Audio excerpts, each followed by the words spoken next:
there's an element of being passionate is okay, but being led by your passions is terribly dangerous. It will always lead you to a life let down, a life of regret, and definitely not a life of fulfillment.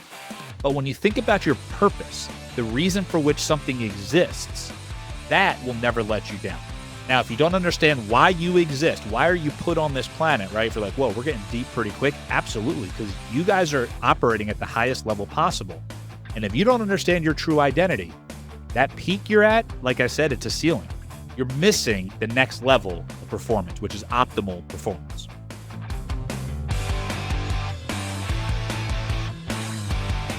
Hey guys, welcome back for another episode of What's Next. And I am really stoked to, I feel like, get a little out of the box here, but probably speak right to the heart of athletes, high achievers, sort of business sale. What do I do next in my life? Where we've all been around coaches, but yet we don't talk about it later in life. And so Matt Granados is going to join me. And that's exactly what we're going to talk about. And we're going to talk about the impact, the why. I think when you hear a bit of his story and where it goes, all this is going to start to resonate. So we did an intake call. And you know, when you have that call, we're like, we are very kindred spirits. Like we're old brothers from another mother. So I'm really stoked, as you can tell from the smile on my face.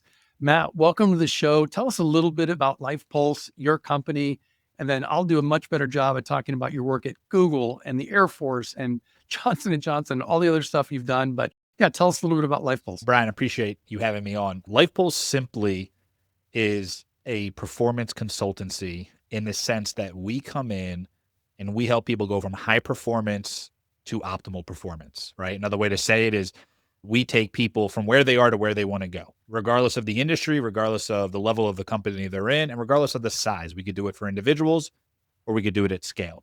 We help solve people problems. And whether it's your own individual problems or your entire teams, it literally doesn't matter, but we focus on those who have hit the peak of their performance. And we remind them that that's not actually a peak. It's likely just a ceiling. And we offer a system to get them to that next level, which is optimal performance. True to my word, succinct, right on point. And I think for most of us who are making some transition, wherever we're coming from, we do feel like we've hit that peak. And to your point, to kind of like, no, that's a ceiling. There's going to be a way to break through this. We're going to talk about that, which kind of leads to, I think, the sort of known unknown, right? In the spirit of the Johari window.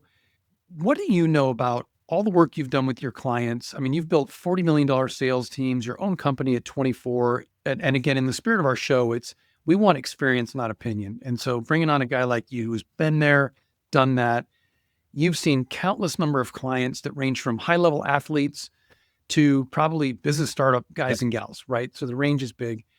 What would you say from the athlete side of things do we arrive with that we think we know or we've got covered, but once you start doing your work with them, you're like, oh, wait, I've seen this play before. Here's what you need to know about this. So let's just talk about the concept of the transition to the spirit of what this podcast is about. What's next? We recognize we're in a transition, but we're not willing to experience the transformation, right? So what I mean by that is this is how we call it truth-based transformation. That's everything we do is truth leads to tension. And if you sit in that tension, tension leads to transformation. The problem is when we have athletes, specifically professional athletes who have done it their whole life, who are transitioning, but not willing to be transformed. So they're not willing to be changed when the world is changing. So your entire identity has been stuck as an athlete since the day you were better than everyone else in Little League, right? Like you have been tagged as the star, as the stud, as whatever you want to call it. And then all of a sudden it stops. And now what? And that's where that transition and that transformation comes into. The biggest problem with athletes and the thing we work with most is what we call making sure your identity is in the right place. So the way we describe identity, there's your identity, there's your calling, and there's your assignment. And what tends to happen is we misappropriate the individual pieces of that. So for example, your identity is not an athlete. It's bigger than that. Your calling is not an athlete. It's bigger than that. Your assignment is an athlete. And your assignment all throughout your life changes. Some look more similar than others, but not only do they change, we have to be okay with them changing. Now, how are we okay with them changing? Making sure we are anchored in truth of what is our calling, what is our identity. Now, the lie that we get told is to follow your passion, right? This is kind of the overarching lie that gets us into this mix. And now if you look up, how do I find my purpose? You will find tens of thousands of resources that will take your money very willingly to help you figure out what your purpose is and will encourage you to chase your passion. Let me describe these two words to you as to why it's dangerous when you fall trapped to this and why a lot of people in the quote unquote self-growth world don't like me. That's why, Bryan, I think you and I got along really well when we first started talking, because a lot of the content out there is just hype and it doesn't actually get the results. So passion is described as a definition of fleeted and uncontrollable emotions. That's what a passion is. A purpose is the reason for which something exists. Combine the two. What would happen if you chased all your fleeting, uncontrollable emotions? I know if I was a 4-year-old, I'd be a Ninja Turtle right now, right? I'm sure I'd be a firefighter at some point. There's an element of being passionate is okay, but being led by your passions is terribly dangerous. It will always lead you to a life let down, a life of regret, and definitely not a life of fulfillment. But when you think about your purpose, the reason for which something exists, that will never let you down. Now, if you don't understand why you exist, why are you put on this planet, right? If you're like, whoa, we're getting deep pretty quick. Absolutely, because you guys are operating at the highest level possible. And if you don't understand your true identity, that peak you're at, like I said, it's a ceiling. You're missing the next level of performance, which is optimal performance. Man, I wish I could rewind 25 years when I was retiring from pro soccer. And you and I only really scratch the surface here. This was one of the hardest things in my life, to leave that identity of being a pro soccer player and become a dad, a better husband, a business owner, insert label here. And the way you just described that of really understanding purpose, not passion. My passion was to charge hard and play soccer. And I thought that's how you attack business. And it made it really hard. So I 100% resonate with that exact thing. So folks, to the answer to the first question, which is not done, if you're sort of wondering in this transition period, if you haven't clearly identified your passion, and I know that's an evolution, we're probably all constantly going through that, but if you don't have a good inkling for your purpose, it'd be really good to just stop, pause, check in on that, right? And to get connected with Matt, we're going to talk about all that through the show. It'll be in the notes, how to reach him, plenty of stuff coming up in case you're out on a run or working out or wherever you're listening in the car. But this is really important work. And I also love that you bring up that there's a lot of garbage out there talking about this other stuff, right? Follow your passion. You never work a day in your life. All the money will always follow. All the other bull crap. So I appreciate diving deep here right away. So as you're doing that, so let's talk about that. You kind of get somebody, grab them by the cheeks. You're like, hold on a second, let's focus, right? Talk about the purpose.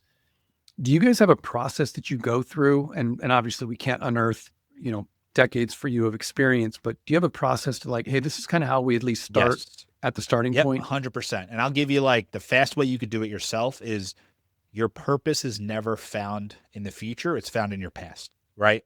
And it's the reason for which you exist. And again, when I say purpose, the reason for which you exist, a better way to say it is the actual calling, individual calling on your life. Humans all have one purpose, right? We're all built for one reason. But the calling, the individual calling that each and every single one of us has is not found in the future. It's found in your past. If you're seeking your calling in your future, you're going to chase passions. You're going to chase what you want, not what you're actually supposed to be doing. Purpose, if you don't know and understand your purpose, your identity, your calling, your assignment, what you're doing is it's like giving someone who doesn't know how to turn on a laptop, and they're sitting there going, what's the value of this thing? There's no value in it unless you know how it is to be used. Same exact concept here. So first off, it's in your past, not in your future. We have an entire exercise that we bring people through, right? And that event, Bryan, that we talked about, we will bring everybody through it. But we have an entire exercise that's called Why Are You Here? It's 6 questions that you answer about your past, a little bit about where you see your life going towards the end, not necessarily the future, but the end of it with the eulogy. And it walks you through forcing yourself to go, why am I here? And what I found is I can't tell you why you're here. You can only figure that out through questions and trial and error until you show that concrete, what we call a calling purpose, which is structured in an interesting way where it's almost always, as humans, I do X so I can help others do Y. There's always a component of how I serve others because we were built to be in community. And once you have that, we then use that as your filter. Let me use a great example. Client of ours that we just started working with is in that transition period, has all the money in the world, doesn't know what they're doing with next. And they're getting opportunities getting thrown at them all the time. And that might not be where you are. That might be where you were. And if you're like, I wish I would have taken advantage of that, we can address that also. But in this situation, he's like, well, I know I shouldn't do this and I shouldn't do this. And we said, hold on, pause. Why don't we take a step back and let's just draw out what does the perfect opportunity look like? That way, when it comes, you can look at your little checklist and go, hey, that's exactly in alignment with my calling. That's exactly in alignment with the life that I want to live. And that is the life that will bring me to fulfillment. Yeah, I can actually go be an Uber driver because it actually lines up with what I'm trying to do. Now, again, I'm not suggesting your people go become an Uber driver, but I think you get the point of the example. So purpose in your past, don't look for it in your future. There's 7 questions we ask when it comes with why are you here? And then from that, we use that calling statement to understand what is it I'm to do? What am I to say yes to and to say no to? Wow. Okay, folks. So if you're like me, I'm like a visual dude. So I wrote, on one side, I've got purpose, line down the middle, passion on the other. And the great thing is you start to sort of build this list, right? So passion, something in the future, which I really never thought about. And I think for most of us, whether we're looking forward to the next game, the playoffs, the next season, our training camp, whatever it is, we're constantly pushed to look into the future and very seldom, unless we're watching game film, really look in the past. And so I think that position of let's stop for a second and look back. So as you do that, just maybe other people are curious about this too. So I'm looking back, because service to others and being in community, I think is uber important. What are some of the other nuggets when someone looks back and they'd go, okay, I see what you're talking about there. The other nuggets is don't stop at the surface. So for example, let's say you're a soccer player. I promise you that's not your purpose. I promise you that's not your identity. But there's something about when you're playing soccer that brings life to you. What is that? Dive deeper. We call it the 5 whys of a root cause analysis. Why? You ask why 5 times, you'll get to the likely, maybe not the root, but a deeper level than just, I like playing soccer. What did you like about soccer? What did you like about soccer when you were 4 years old, running around chaotically, but somehow you liked it still? Like, what was the fun part? Man, it was when I could play with my dad because he really liked it. It was when I was just better than everybody. But what did it mean to you because you were quote unquote better than everybody? So we dive deeper into that to understand the why behind it, because the same reason you were good at soccer is the same reason you're good at business. It's the same reason you're good at parenting. But those disciplines, right? We'd say this concept that truth is constant, application changes. That's the reason why we can do this for any industry and we customize it for each individual we work with. Same truths, different application. And what happens is there's a lot, when we work with athletes, the only way I can kind of give this example, which is a little rough one, but it's almost like a slaughterhouse where athletes are kind of just pushed through, especially in the pro level. You're just pushed through a system. And you're sitting there and you go, wow, they're being really nice to me. Like that farmer is like, he's like excited for him. Like, this is awesome. And then you get to the end of it and you didn't take time to look at what was the process along the way. And what happens is if you follow the process along the way, you can learn how business works while you are the product being put through the system. But few people put their eyes on that because they're just excited the fact that someone's giving them a massage real quick before they get to the end of the line. And as you all know, if you're listening to what's next, and hopefully some of you are about to ask yourself what's next and can get in front of this, at the end, when you're no longer needed in the industry that you're in, you were let go. That's just how it works with our military employees. It's the same way. And a lot of our corporate, the high level performers, hey, sorry, it's no longer needed, your services. And that's the end of it.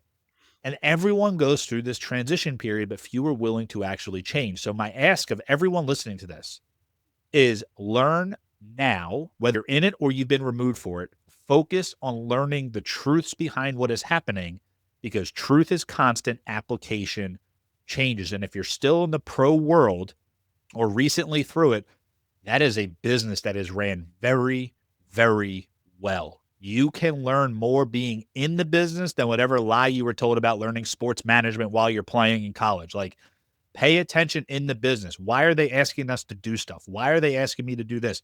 Why are they so picky on the way our uniforms look and the way our branding looks and the way our stadium looks? Why do they care about me hitting this many appearances? All of that, you kind of just go through the motion going, well, the farmer's just being nice to me today. No, there is a desired outcome at the end of it, and you're the product being used for it. And I'm not saying that in a negative way. I'm saying that to hopefully enlighten someone to wake up and go, huh, how did they do that? Okay, if that's how they did it, I can take that same truth and I could be a good business owner like that. I could be a good father or mother or wife or husband by using the same level of excellence that is asked of as a pro athlete in all the things that you do. Man, okay. Second mic drop.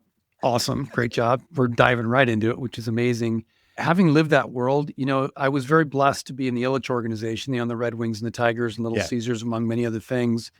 And through dumb luck, and I'm a goalkeeper, so I'll call it dumb luck, we got paid year round like teachers per se, but our season was only 9 months. And in the off season, they had said, hey, you can come work in the office, marketing, sales, operations, wherever you want. I'm like, man, that sounds like a working MBA. I played for 11 years. Not until my 6th year did I actually go do that. And I saw exactly what you talked about, because I got to see what it looked like in the baseball world, because they were playing through the summer. We had summers off. And it was like, wow. Even the way they talk about, again, it's just the truth. The players are loved, obviously, but they're assets. And at the end of the day, us as assets, as athletes, we are moved in the business. And to your point, until you understand the way that works, you have a totally different view, number one, of yourself. Like, okay, wow, I'm pretty humbling of where I sit in this big scope of things. And in the end, you really don't decide when the end is. It's either going to be injury. You might say, hey, it's a great 11-year career. I'm retiring. My twin boys were born the year I retired. We opened up a sports facility. But really, at the end of 11 years, I knew there weren't many contracts coming. So as much as I wanted to retire, the game was telling me, you're done. And if I only started to learn then, to exactly your point, Matt, I honestly would have been screwed. I would have had to go back to who knows what as a job that would have had nothing to do with my purpose. Maybe if I was lucky, chasing a passion. So I think that's such sage advice. Guys, gals, if you are lucky enough to be in the midst of your career, pay attention to the business that you're in, because you are a cow, right? Or pick your farm animal, I guess. Bryan, to double down on what you're saying is, hey, you're just an asset. And I think some people will take it as an offense. No, that's not a bad thing. There's a value there. But understanding what you are in the system you're in, I think is really important. For me as a speaker, right? I work with speakers bureaus all over the place who get me speaking gigs, or also I coach some of them, and some of them are clients of ours.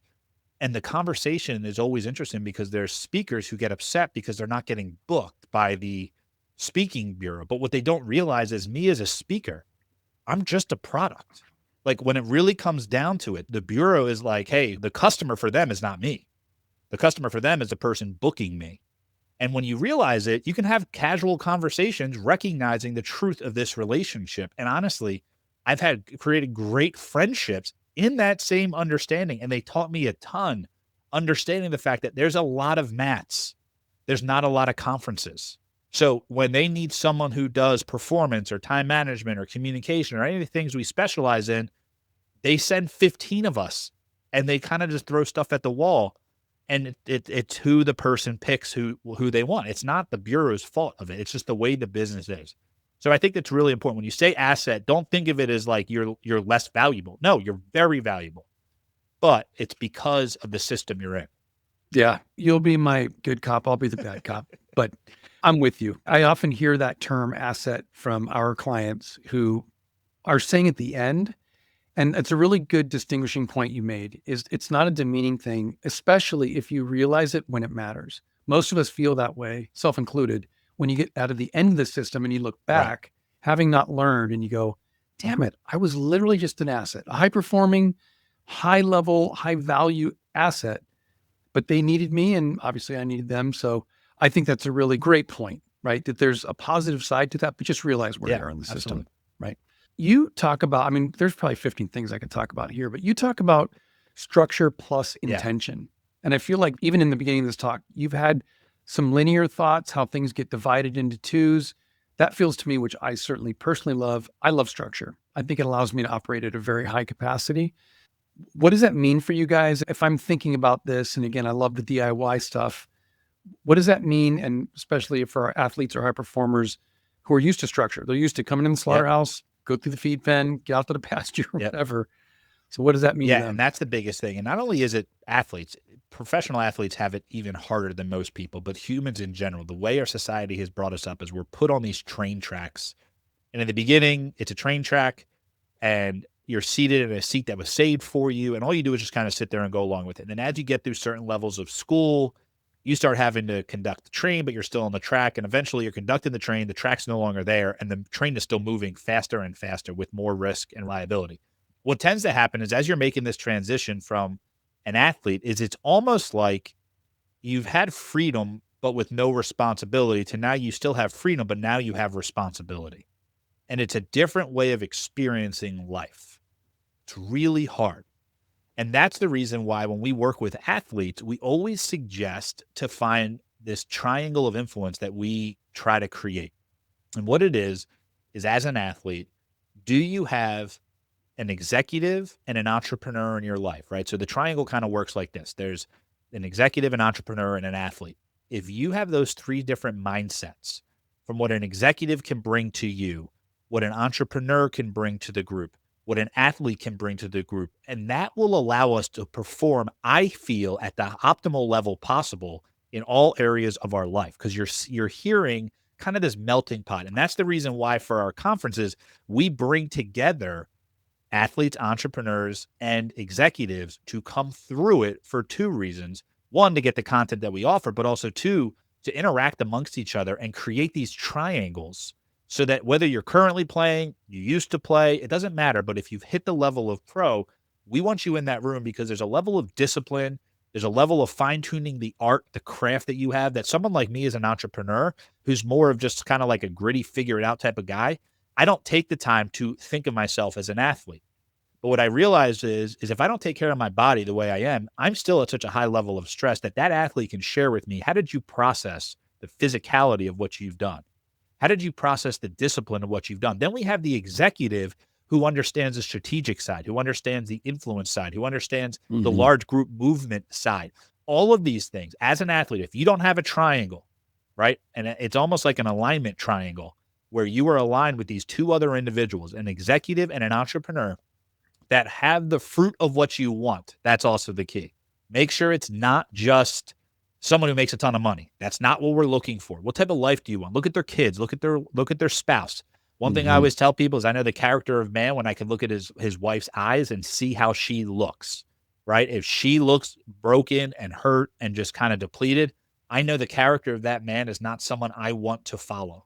So I don't need that no matter how much money they've made.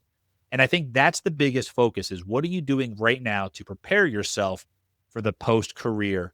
And if you're already outside of it and you're listening to it, that what's next concept, the first thing I would do is surround yourself around others who operate at a high level of performance, ideally optimal performance, and start working together to get into that mode and thinking like they are, using the tools and gifts that you've been given and leveraging that to experience the full life of fulfillment. Now, I'm going to answer the question you asked as I realized I never answered the question of intentionality and structure.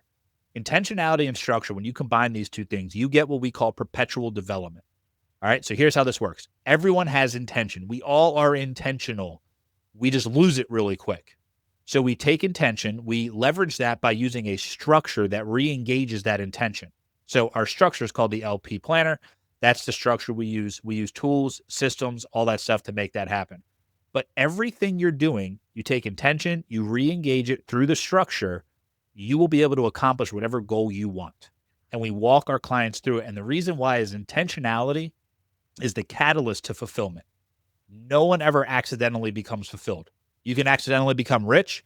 You can accidentally become a professional athlete from just natural talent. That does rarely, but it does happen. But you cannot accidentally, I've never seen anyone accidentally experience fulfillment. That takes intentionality. All right. So I think usually we wait until the end to say, hey, where do we find you? And we're going to do that anyway. But this feels really relevant to say, You've got an event coming up in January, and this is right on the topic that we're talking about, which is so awesome. When is it? And then, like, if you were to run through a quick overview of the agenda of the time, I think it'd be helpful, right? Because I'm already starting to think like, wow, that sounds like I could do that. I could do that. I could do that. So this is probably the right time to talk All right. So it's called Realign, and it is a 2-day. It's what we're calling a complete conference. All right. Now, I've gone to many conferences. Bryan, I'm sure you have too, and your listeners probably have too. If you're a learner, you go to conferences.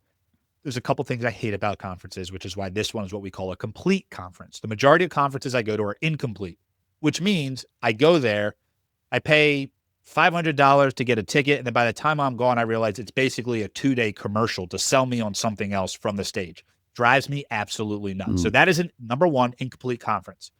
There's 4 items that makes a conference, I think, worth my time. Number 1 is content. It has to be high-level content. Number 2 is who else is there?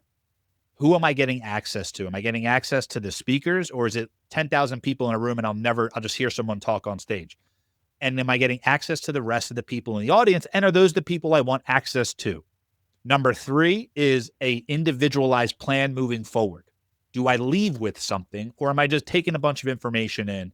And then number 4 is, are there tools to help me implement this? So in this conference, Realign, it's basically 90 days of impact in 2 days of training. So it's a 2-day event where we are bringing together entrepreneurs, executives, and professional athletes all into St. Louis, January 22nd, 23rd. And we are going to be going through almost a full month of our coaching. All the content that we would deliver in the first month of coaching, we are going to do it in 2 days.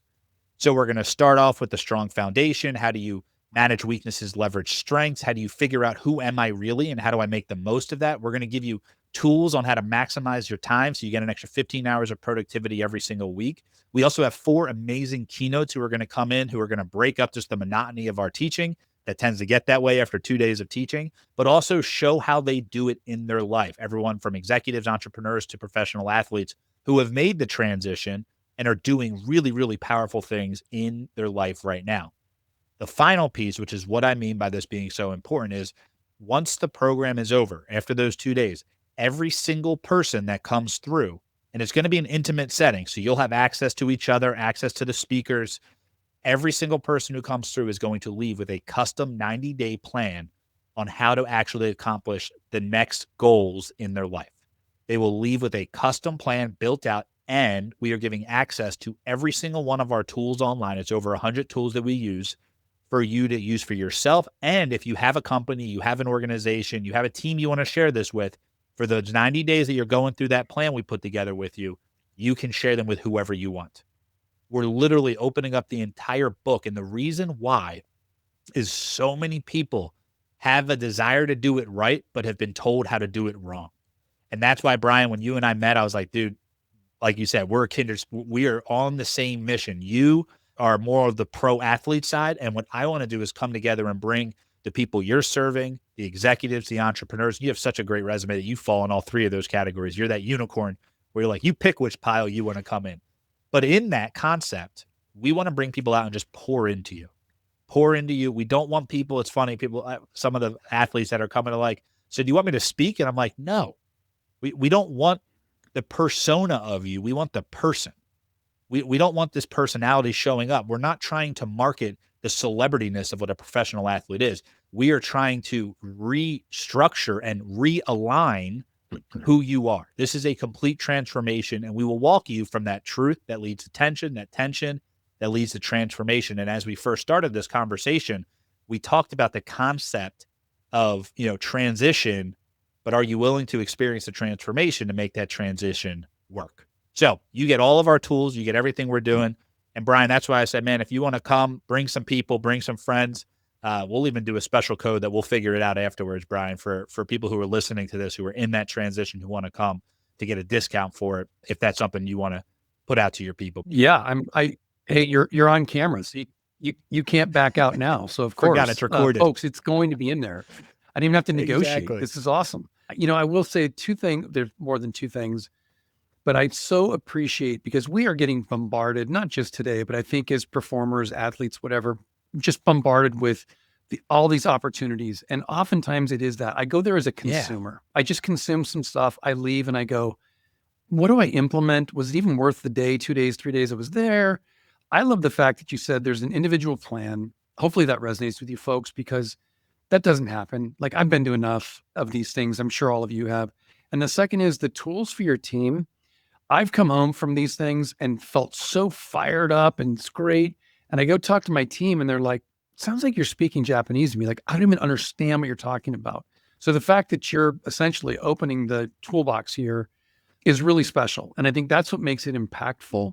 So I appreciate that. I could go so deep there. So January 22nd, 23rd, folks, you're going to have our discount code, which is very cool, in the link below.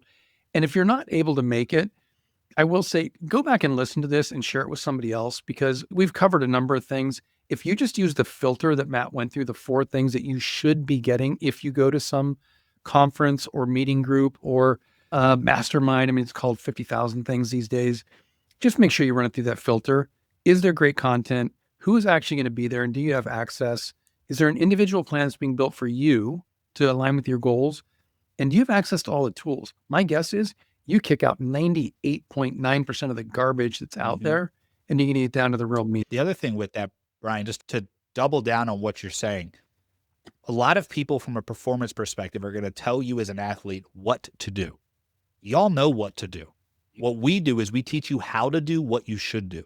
And the reason why our stuff works so well is because we'll go to Bryan and go, Bryan, what are you trying to do?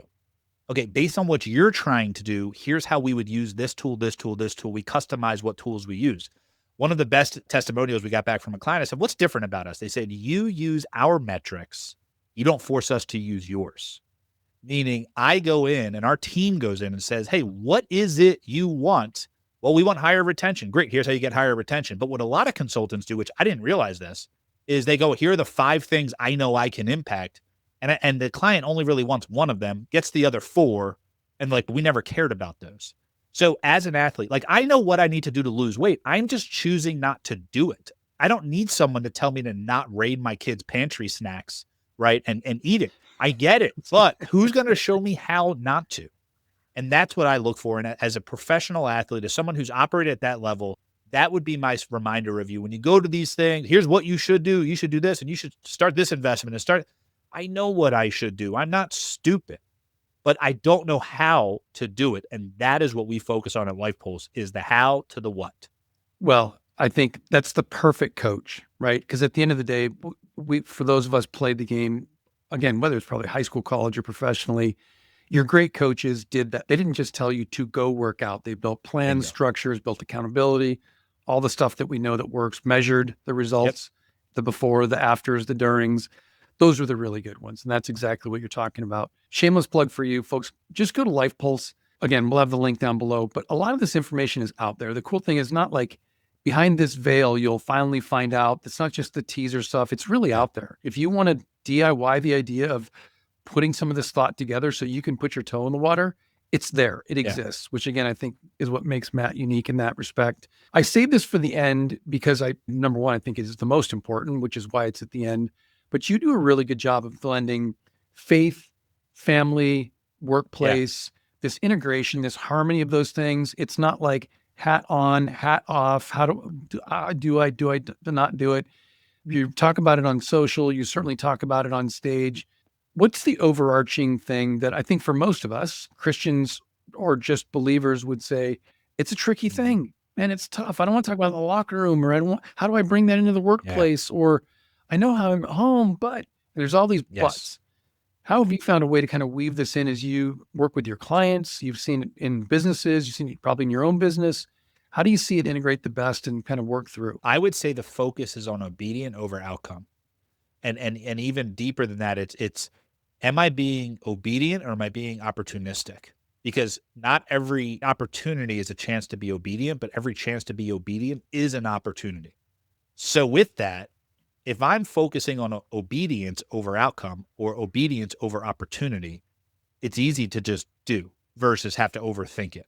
There's a great group that I'm in huge support of. It's called 94X. And a friend of mine, Sean Copeland, started it with a new partner now, Nick Wojcik, who is just an amazing, both of them, just amazing men. And the program is absolutely amazing. It's out of Tulsa, Oklahoma. But I promise you, if you're a Christian in the business world, or you're trying to wonder, how do I bring my faith into my everyday life? That is the organization you want to reach out to. It's where I put all my support behind of what they're doing in a sense of this. Now, here's the reason why. You can't live a compartmentalized life. The true you will always come out. If I squeeze an orange and apple juice comes out, that would be terrifying. Because of that, the concept of like personal, professional, or this is how I'm on the field but not off the field, it doesn't exist anymore. It never did. It was just easier to hide. But that leads to burnout so fast. And you can't fix burnout. You can only avoid burnout. So on top of that, we'll put the Realign STL, which is the conference link. But what I also would want to do, Bryan, if you're cool with it, is we'll do lifepulseinc.com/WN for what's next. And we will put on resources that we've talked about, tools we've talked about, custom ways for them to access stuff. So even on top of that, where you said we give a lot of it away, we give a lot of it away because the customization of it is where the value is. And if you can do it yourself, take it and run with it. We're just sharing truths. Like, you can't get a patent on a truth, right? We try to protect everything, but I'm telling you, come to the event in January, check out the site, like I said. And again, if you're listening to this podcast, and this is my shameless plug back to you, Bryan, and I know you're not going to like it, but I'm going to give it anyway, and you're not linked up with Bryan or someone of his quality caliber. And again, I said, Bryan has all three of those items in the triangle. So if you're the athlete, he's got the other two. He's got the experience. And I think you need to reach out and go, what do I do next? And maybe that concept, if you're thinking what's next, my encouragement to you would be to ask somebody what's next. And who do you ask? Somebody who's done what you're looking to do, and you like the fruit that has come from their actions. And Bryan, with what you've done in business, your family, and your professional career, you'd be the first person I would reach out to if I was sitting in that position. Wow. Well, thank you, Matt. Appreciate it. I think my cheeks might be a little red there, but no, thank you. For our audience who are hopefully, many of them well into our, 37th, 38th episode, we talk about experience, not opinion, for this exact reason. Do not go get advice from someone who has not been there. And if you're aspiring to be something that someone's doing, go see the someone behind that something. It's what I tell most of the young guys and gals that I mentor is, I know that looks great, the fancy jet, the yacht in the Caribbean, the thing that they're posting on social, but take a deeper look. And are they a great mom or dad? How do their kids see them? To your point, if I'm a husband, do my wife's eyes light up when she sees me, or does she roll her eyes? It depends on the day. Maybe we won't ask that question, but no, I've had many come back to me with like, wow, I thought it was just something different. And thank you. Because either I don't want to go to that place, or maybe I don't want to work 80 hours and be buying this lie that there's a work-life balance that has me taking off my hat on Friday and putting it back on Monday. Like, we are the same person. So I appreciate you blending all of that with, family and faith values. Matt, we could go for probably 2 more episodes, but one thing I'm going to ask of you to make you promise right now is that you're going to come back. And the reason is not about other items that we want or what we're doing, but I love that you speak the truth to our audience. I love that you give it away, because information is free, but implementation is not, right? And that's kind of that blend you talked about. And most importantly, you are hitting on a lot of subjects that I get questions about from our audience. And there's literally on my sheet 15 more that I just can't wait to cover with you. So thank you for spending time with us today. Let's go round 2, 3, 4, man. What you're doing, and again, the way you're helping this specific group of people who are so lost, right? That post-career mentorship that doesn't exist, that should. And a lot of the organizations that y'all give your life to do tell you that will happen. And that time comes, it doesn't really happen to the level it is. So any way we can help, Bryan, like I said, any of the tools we have that you want to use with your people, let us know. We love powering other coaches, as Life Pulse has other solutions with your expertise and the way you do it. Any way we can help. And anyone who's out there who's like, man, I just don't know what I should do next, reach out to Bryan, jump on to realignstl.com, grab a spot, make that investment, show up. And then when you go through it, you're going to start seeing what is next is not as hard as it might seem while you're afraid of it. You get through that transformation and you look back, and Bryan, I'm sure you could, answer this. Man, I made that a lot harder than I needed to. And if I knew what I know now back then, that would have been an easier transition. And that's what I'd love to help more people with. Awesome. Well, all in with this, which for our athletes, just remember your rookie year And that first training camp, it was a lot freaking harder, and you made it a lot harder than it needed to be because you had no freaking clue what it was going to be. But suddenly in the second year, it got a little easier. And the more you became a veteran, you're like, I know what I'm stepping into. Sometimes it's being more prepared, sometimes being a little more rested, whatever it might be. But I think, Matt, that's a perfect analogy that without that plan and having somebody who's going to be like, hey, Rook, I got you, man. We're going to go through this. For the athletes out there, we're like, that's exactly what I needed, right? I needed a veteran before I knew I needed a veteran to kind of walk me through this. So again, thank you for joining us today, folks. If you've liked this episode, as always, like, subscribe, and pass it on to another friend, an athlete, somebody who may need to hear these exact words. I think that's how we grow the channel. That's how we get more information out there. And at the end of the day, it's how we serve more people. And that's kind of what we're really all about, is serving you to help you be better and figure out what's next. So thanks for joining us. Tune in next time.